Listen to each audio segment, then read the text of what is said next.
Eklavya classes Sirsa का एकमात्र शिक्षण संस्थान जिसने दिए 400 से अधिक सीईटी क्वालिफाइंग। सभी बच्चों को किया पुरस्कृत। नए बैच स्टार्ट, नए पैटर्न पर आधारित HSSC screening, HSSC group D, 3 days demo free, study material free, all competition exam, well qualified teaching staff, biometric attendance, weekly test series. Address नए बस स्टैंड के सामने, सिरसा। Contact 9055966396 and 9055966496।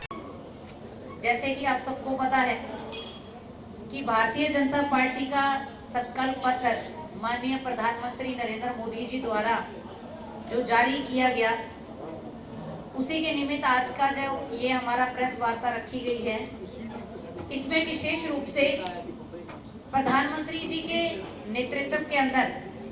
जो नारी शक्ति को सशक्त करने का कार्य किया गया, हमारे पिछले प्लान के अंदर 1 करोड़ लखपति दीदी बनाने का टारगेट लिया गया, जिसको हमने अचीव किया और 1 करोड़ लखपति दीदी को बनाया गया। अभी हमारे आने वाले समय में 5 वर्षों में 3 करोड़ लखपति दीदी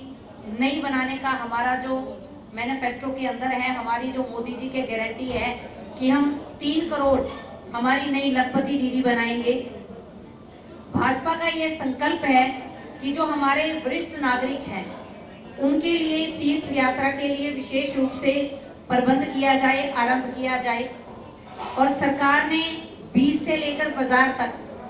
किसानों की आय को दुगनी करने का जो संकल्प लिया, उसको पूरा भी किया और आगे भी संकल्प इस वक्त के लिए है कि आगे किसानों की आय को और बढ़ाया जाएगा। अगले 5 सालों में नैनो यूरिया और प्राकृतिक खेती को लेकर जमीन की सुरक्षा की जाएगी। इसमें 2014 से लेकर निरंतर कार्य चल भी रहा है और आगे भी भारतीय जनता पार्टी इसके लिए संकल्पबद्ध है कि हमारी प्राकृतिक खेती को बढ़ावा दिया जाएगा। प्रधानमंत्री जी 10 वर्षों के भारत को 11वें स्थान की जो हमारी अर्थव्यवस्था थी, उससे हमने 5वें स्थान पर लेके आए और आने वाले हमारे समय में 5 वर्षों के कार्यकाल में तीसरी बड़ी अर्थव्यवस्था बनाने का हमारा संकल्प है। इसके साथ ही मोदी जी ने नागरिकों को शुद्ध पानी, साफ हवा और पोषक भोजन मिले, इसके लिए भारतीय जनता पार्टी संकल्पबद्ध है कि इसके लिए विशेष रूप से कार्य किए जाएंगे। हमारे प्रधानमंत्री जी की जो गारंटी है, इस गारंटी की गारंटी सिर्फ भारत नहीं देता, विश्व भी इस बात को मानता है। और जो माननीय प्रधानमंत्री जी ने पिछले कार्यकाल के दौरान करके दिखाया, जो उन्होंने कोरोना काल के अंदर किया, जो बड़े बड़े युद्धों के अंदर उनकी भूमिका रही, उसमें विश्व ने भी ये माना कि मोदी जी जो गारंटी दे रहे हैं वो मोदी जी कहने के लिए नहीं, मोदी जी की जो गारंटी है मोदी जी वो पूरा करने की गारंटी लेते हैं। 1,00,000 युवाओं को मेरिट के आधार पर हमारी हरियाणा सरकार ने बिना खर्ची, बिना पर्ची नौकरियां देने का काम किया। इसी तरह से हमारे माननीय पूर्व में मुख्यमंत्री श्री मनोहर लाल जी के कार्यकाल में हरियाणा के अंदर जो सुशासन स्थापित हुआ, उस सबके आप सब लोग गवाह हैं। हमारे 684 से अधिक सेवाओं को हमारे पोर्टल को ऑनलाइन किया गया, जिसका लोगों ने समय समय पर हम सब नागरिकों को बहुत ज्यादा लाभ हुआ। आज ऑनलाइन के माध्यम से जो हम 1 मिनट में कहीं से भी कोई जानकारी ले लेते हैं, ये हमारे हरियाणा के अंदर माननीय मनोहर लाल जी की देन है। और जो पूरे भारत का एक रोड मैप तैयार किया गया है कि कैसे हम भारत को आगे बढ़ाएं, कैसे 2047 के विकसित भारत के जो हमारा राष्ट्र है, वो सपना जो हम युवाओं ने लिया, हम साथियों ने लिया, हम भारतवासियों ने लिया कि हमारा 2047 तक का जो भारत है वो विकसित बने, उस संकल्प को पूरा करने के लिए ये हमारा संकल्प पत्र है। हमारे माननीय प्रधानमंत्री जी ने, नरेंद्र मोदी जी ने जो गारंटी के साथ ये संकल्प पत्र दिया है, ये मोदी जी की गारंटी है कि संकल्प पत्र को पूरा किया जाएगा। और आगे के लिए मैं हमारे लोकसभा के प्रत्याशी डॉक्टर अशोक तंवर जी से अनुरोध करूंगी कि वो मैनिफेस्टो के ऊपर विस्तार से आप सबके साथ चर्चा करें। और जैसा कि आप सबको ज्ञात भी है, परसों भारतीय जनता पार्टी का संकल्प पत्र, घोषणा पत्र वो माननीय नरेंद्र मोदी जी ने, पार्टी के अध्यक्ष नड्डा साहब ने, राजनाथ सिंह जी ने और शीर्ष नेतृत्व ने उसको जारी किया है। और संकल्प पत्र और पार्टियां तो सिर्फ घोषणा करती है, इसलिए उनका घोषणा पत्र होता है। भारतीय जनता पार्टी संकल्प लेती है कि हम उसको पूरा करेंगे और पूरा होने की गारंटी स्वयं खुद देश के यशस्वी प्रधानमंत्री लेते हैं, इसलिए हम उसको संकल्प पत्र कहते हैं। ये संकल्प पत्र जो भारतीय जनता पार्टी 2024 में कहेगी वो तो करेगी, लेकिन उससे आगे बढ़ के भी बहुत से मैं समझता हूँ कि ऐसे काम है। जब 4 जून को 400 पार होगा, 2/3 से ज्यादा बहुमत इस भारतवर्ष के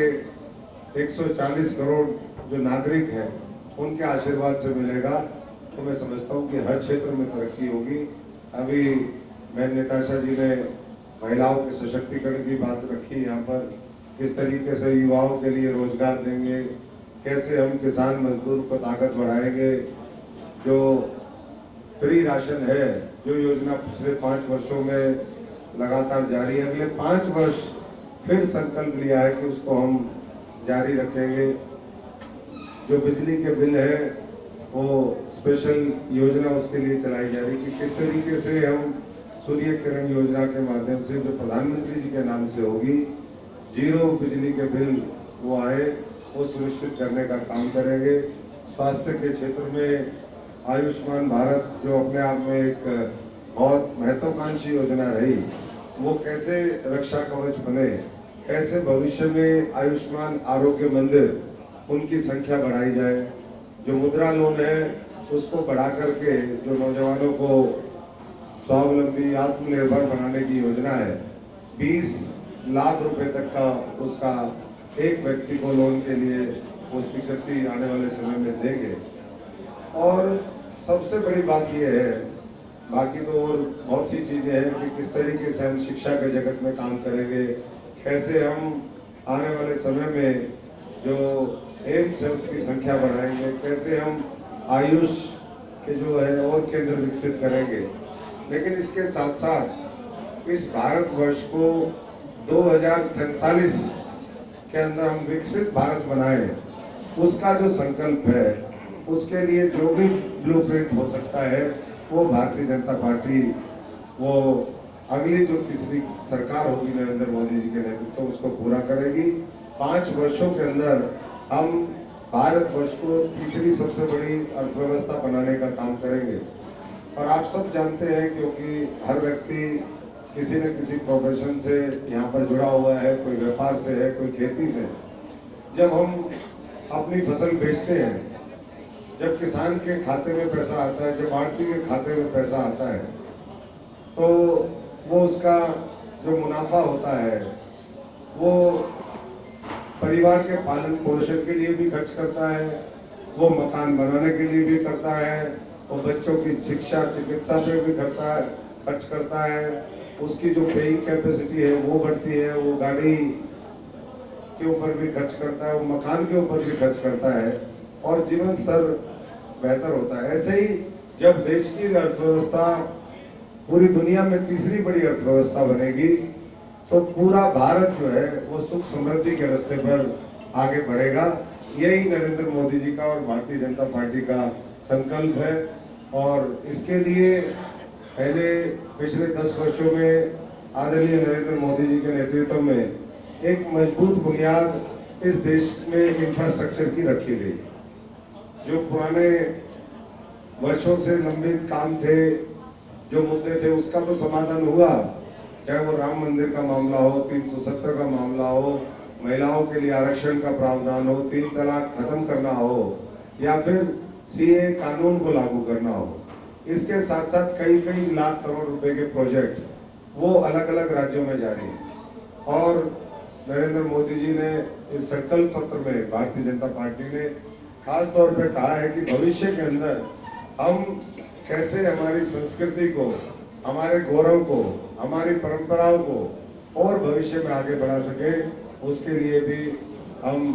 तिरुवल्लुवर सांस्कृतिक केंद्र के जरिए जो विकास की विरासत है उसको आगे बढ़ाने का काम करेंगे। वर्ल्ड क्लास नई रेलवे की लाइनें बिछाएंगे। वंदे भारत एक्सप्रेस है, अमृत भारत है, नमो भारत ट्रेन, ये भविष्य के अंदर नई बड़ी रेलवे की महत्वाकांक्षी योजनाएं होंगी। और अगली जो सरकार है उसका विशेष फोकस, क्योंकि पिछले समय में रोडों के ऊपर बहुत ज्यादा ध्यान दिया गया, रेलवे के ऊपर भी दिया, लेकिन अगला जो 5 साल है वो रेलवे के, अगर मैं समझता हूँ कि इंफ्रास्ट्रक्चर की बात करें तो जितना आजादी के बाद काम रेलवे के क्षेत्र में हुआ है उससे कई गुना ज्यादा अगले 5 वर्षों में होगा। तो ये बहुत सी बातें हैं। उसके साथ साथ किसानों के लिए फूड प्रोसेसिंग, क्योंकि देश की आबादी बढ़ रही है, फूड प्रोसेसिंग का एक बहुत बड़ा महत्व है। देश और ज्यादा खाद्यान्न पैदा करे, उसके लिए जो भी सरकार किसानों को ताकत देने का काम कर सकती है वो करने का प्रावधान करेगी। और 2036 में ओलंपिक्स की मेजबानी का भी एक संकल्प वो केंद्र की सरकार ने, भारतीय जनता पार्टी ने, नरेंद्र मोदी जी ने लिया है। मैं इतना ही कह सकता हूं कि भविष्य में जो भारत है हमारा, वो ग्लोबल मैन्युफैक्चरिंग हब बनने की ओर अग्रसर है। और ग्लोबल मैन्युफैक्चरिंग हब इसलिए कि पूरी दुनिया में आज हमारी सबसे बड़ी आबादी है। उस आबादी में जो वर्कफोर्स है, 65% आबादी 35 साल के नीचे के युवाओं की है। और किसी भी मुल्क ने दुनिया में तरक्की तभी करी है जब उसके पास सबसे ज्यादा युवा आबादी हो, चाहे वो अमेरिका हो, जापान हो, जर्मनी हो, किसी भी, हम चाइना का उदाहरण उठा करके देखें तो आज जो हमारे देश के सामने डेमोग्राफिक डिविडेंड है उसका हम किस तरीके से देश की तरक्की में फायदा ले सकते हैं, ये मिलकर के सब लोगों को प्रयास करना है। और उसके लिए जो अवसर है वो अवसर उपलब्ध कराने का काम वो केंद्र की सरकार नरेंद्र मोदी जी करेंगे। विश्वकर्मा परिवार जनों का, एमएसएमई, छोटे ट्रेडर्स, उनके लिए स्किल डेवलपमेंट के लिए भविष्य में और ज्यादा योजनाएं आएंगी और उत्पादन को बाजार से जोड़ने की गारंटी का भी एक संकल्प लिया गया है। हमारे हर क्षेत्र में, चाहे वो समाज के किसी भी क्षेत्र के लोग हों, चाहे वो हमारे जनजातीय साथी हों, चाहे वो अक़लियत के साथी हों, चाहे वो पिछड़ा वर्ग और दलित समुदाय के हों, उसके लिए विशेष प्रावधान आने वाले समय में है। और भारतीय जनता पार्टी महिलाओं के स्वास्थ्य से संबंधित, क्योंकि cervical cancer, breast cancer, osteoporosis, इस तरह की जो बीमारियां हैं उसके लिए खास तौर पे, क्योंकि बहुत महंगी दवाइयां आती हैं, इसका भी प्रावधान आने वाले समय में होगा। एफपीओस जो वर्तमान सरकार की एक बहुत ही महत्वाकांक्षी योजना है, फूड प्रोड्यूस ऑर्गेनाइजेशंस बन रही है, कुछ क्लस्टर ऑफ विलेजेस पे उसको बनाया जाता है ताकि एक जगह किसान अपना पैदा किया हुआ अन्न रख सके और वहां से उसको ठीक तरीके से बाजार के साथ कनेक्ट किया जाए, फूड प्रोसेसिंग के साथ उसका कनेक्शन हो। ये सरकार ने एक जिला एक उत्पाद, उसकी एक महत्वपूर्ण योजना भी भविष्य में शुरू करी है। तो मैं बहुत ज्यादा ना कहते हुए इतना ही कहूंगा कि हमारे लिए, सबके लिए एक और गर्व की बात है कि हमारे झज्जर के एक किसान को सम्मान मिला और पहली जो हमारे संकल्प पत्र की जो कॉपी थी वो माननीय प्रधानमंत्री जी ने हरियाणा के एक बेटे, हरियाणा के एक लाल को वो सौंपी है। मैं इन्हीं शब्दों के साथ एक बार फिर सभी साथियों का बहुत बहुत धन्यवाद करता हूं और आप सबसे आग्रह करता हूं कि संकल्प पत्र को आने वाले समय में हम सब लोग अपना संकल्प बना करके, क्योंकि आज ये